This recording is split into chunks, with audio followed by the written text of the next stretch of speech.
You know, I found out the cure to colds in America, and you know what that is? Tapatio. Anyways, what's up, guys? Chase Oliver 68 here, bringing you my Q&A. Like always, if you guys want to send me questions for these Q&As, you can inbox me here on YouTube or tweet me on Twitter. My Twitter is at Chase Oliver 68. Also, make sure you guys check out BeforetheSnap.com, my new football website that I own. I would appreciate it if you did check it out and bookmarked it on your favorites. Also, if you are interested in writing for Before the Snap, hit me up on Skype at ChaseOliver68, and we will talk and discuss if you're interested in writing. But anyways, let's get started. My main man, Mizaga, on Twitter, he direct messaged me on Twitter. Question for the next Q&A. How you think New York will treat John Cena at WrestleMania 29, and will The Rock be over as we think he is? New York will boo John Cena at WrestleMania 29, and I'm pretty sure The Rock will get a good reception at WrestleMania 29. I don't think it's going to be a huge, loud one. MetLife is a big-ass stadium, so it's going to be hard to hear, how the crowd will react. They'll probably think, like, when they come out there, because this was discussed in the WrestleMania True Story WrestleMania DVD. If you haven't seen this DVD, go check it out. It's probably one of the underrated WWE DVDs out there. But when they talk about the stadiums and how like when they're out there in a stadium-like environment, they couldn't even hear if the fans were liking the match or not. They I believe Edge and Christian were the ones to say they felt like they did a bad job during the TLC, but when they go watch the tape again, they said, "Wow, we actually did a good job." So, pretty much, you know what it is. It's just that maybe the Rock's reception will be good, maybe it won't. So we'll have to wait and see. Will Ferrell #1. Were you ever a Teenage Mutant Ninja Turtles fan? Hell fucking yeah, I was a Teenage Mutant Ninja Turtles fan. One of my favorite shows. And by the way, if you guys got to know, my favorite turtle is Raphael because he's a fucking prick. #2, do you still watch Psych, and what do you think of Big Show's guest appearance? And that's asked by my homie Little Chris. No, I do not watch Psych anymore. I haven't really caught up with Psych as of late, but I still like the show. I catch it every once in a while, not really that big anymore. And then Will Ferrell #1's final question is, do you watch Justified? I used to. Not really huge on it. I'm more Breaking Bad than Justified. I mean, because Justified, I felt like it took like 2 steps backwards. I don't like it that much anymore. But Breaking Bad, it just keeps on getting better and better. Clarkson 440 asks, how long do you think that no talent Justin Bieber's popularity is going to last? I don't know. Just depends on if Bieber keeps on putting out new material. I mean, right now he's one of the more popular, R&B type singers out there, I guess you could call him. It all depends really if Justin Bieber, just keeps up with the times and keeps on going with his music. If he doesn't, then he won't be popular anymore. I mean, we've seen this before, R. Kelly. Where the fuck has R. Kelly been lately? Yeah, he's makes some songs every once in a while, but he's not going to be popular. He's not popular anymore. I mean, you have to keep up with the times to keep on being popular and keep on being relevant in the music world. I mean, the music world is changing so much. It's like almost like nowadays in the music world, it's like an artist of the week or a flavor of the month type of deal. Next question he asked, do you think Wade Barrett will become world champion someday? I think so. He has the look. He has the ability to become world champion. So, yeah, I think he does. And if you're running WWE, what were some of the changes you would do to make it better? Some of the changes I would do with the WWE is actually like set up some type of system so you know which guys are mid-carders, which guys are main eventers. Like, I would make it where pretty much these are my ideal Monday Night Raws, okay? I would kick off Monday Night Raw featuring one of my main eventers. It doesn't have to be John Cena. It can just be any main eventer. And then that main eventer and another main eventer, they set up a match, whether it's a tag match or another match, a #1 contenders match for the WWE Championship. I would make sure they set up something, between those two main eventers. So at least I have two main eventers feuding at all times. So that would be my main event on Raw. Then, and like near the second hour, I'd probably feature my mid-carders a little bit more. Then after I feature the mid-carders, I'd feature my tag team division in the beginning of the first hour. Then in the middle, at the beginning of the second hour, then in the middle of the second hour, I'll have my WWE champion come out and he will wrestle a match. Then I'll have, my IC champion come out and wrestle the match in the beginning of the third hour. Then I'll have the main event between those two main eventers setting up a feud or whatever it could be. I would do a lot of things. That would probably be the question that you asked, a video that I would probably make in the near future. But thank you for the question anyways, Clarkson440, and all your questions. WCW 3 Count 123 asked me, what the Hodge twins were wrestlers? What company do you think they'd be on, and what gimmicks would those cool cats have? The Hodge Twins are the most entertaining people on YouTube. If you guys haven't seen their videos, go check them out. They have more subscribers than me, so you should be watching them. But the Hodge Twins would be, I would say they would be in the WWE. I think their gimmicks would just be who they are now. Right now, who they are, they would be the perfect gimmicks. They're just themselves right now on YouTube. They would be the perfect gimmicks for professional wrestling. I think they're fine who they are right now, and I don't think they would need to change up anything. They're entertaining as it is, of just who they are. And I think they would do a good job as themselves in the WWE. And what if Stacy Keibler came back to the WWE and brought Clooney with her? How much publicity would WWE have? I don't know. How relevant is George Clooney nowadays? Like I said before, I'm not really huge when it comes to actors in the world. So I don't know. And I thought Clooney and Stacy Keibler broke up. I don't know their situation, but I don't know. It all depends on, how the WWE treats, George Clooney while he's there, and how Stacy Keibler gets received when she comes out. Thank you for the questions, WCW3 count. Final Limits 1 asked me, why did British Fish not answer my questions that I posted on their Q&A video? Do I look like Dan or NJ? No, I'm not Dan or NJ.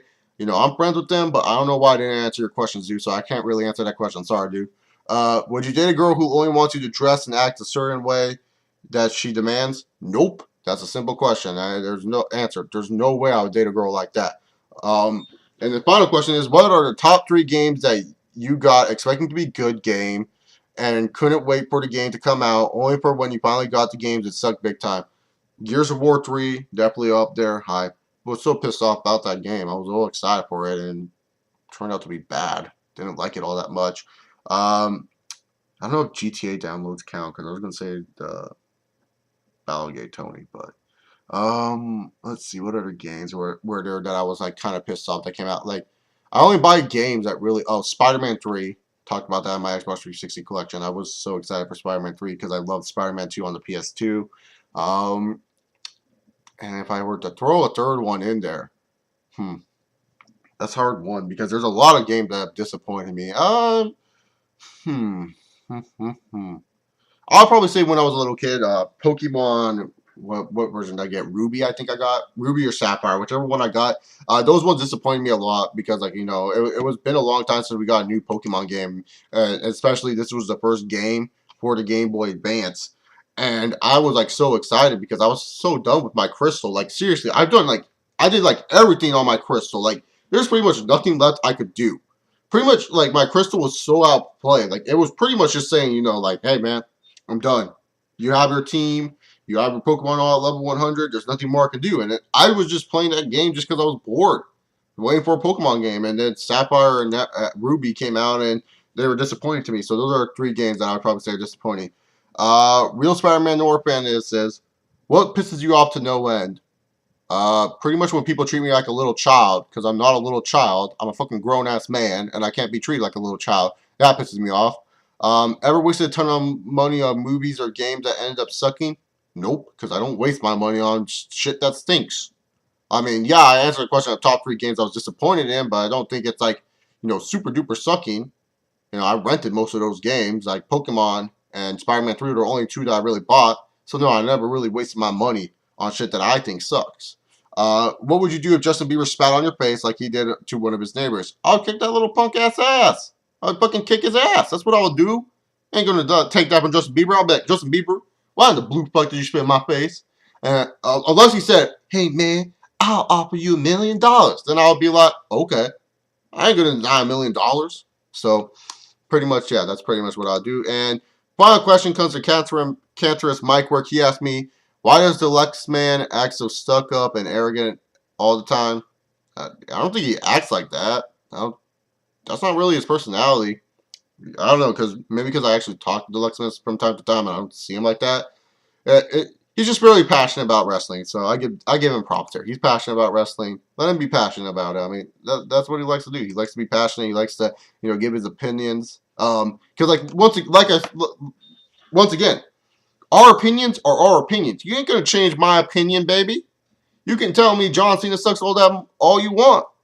Yeah, I'll agree to you on some extent. He does kind of get stale and boring, but I ain't gonna go say John Cena sucks totally, baby. He's still selling that merchandise. He's making that cash money. How in the blue hell are you going to tell me that someone's making money for the company sucks dick? Ain't going to work that way.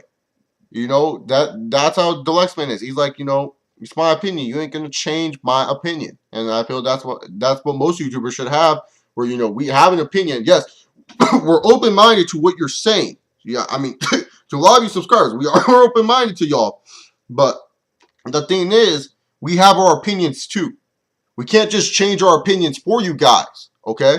Our opinions are our opinions, and your opinions are your opinions. You get what I'm saying? We're just here to give our thoughts on the shows, to give our thoughts on the wrestling company, and just have fun while doing it. And I feel that's what most people need to realize is we do this for fun. We don't do this, like, you know, just because we want to. We do it for fun. This is fun to go on here on YouTube and talk to other wrestling fans. You know what I'm saying? But people get all butthurt at each other all the time. Like, I don't know. Like, I don't think Deluxe Man's arrogant or anything like that. And if you somehow sees this video, just know Deluxe Man, I don't hate you whatsoever. I thought we buried the hatchet a long time ago.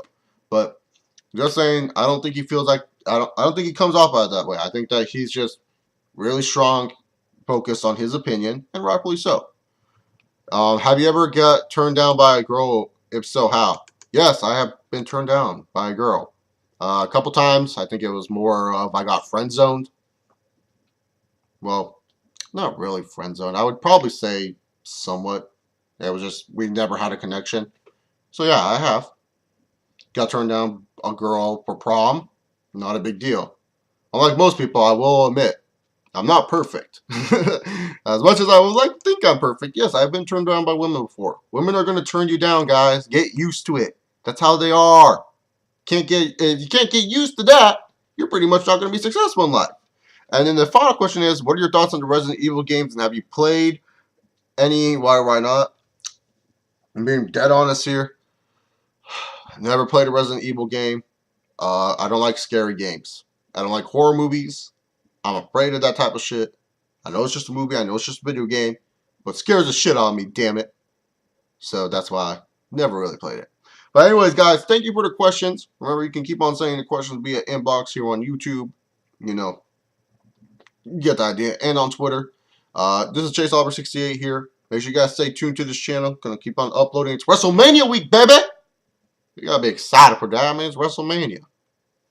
Alright, maybe just a little bit. I'll be doing the previews and predictions soon. So, I'll see you all later. Later. Peace!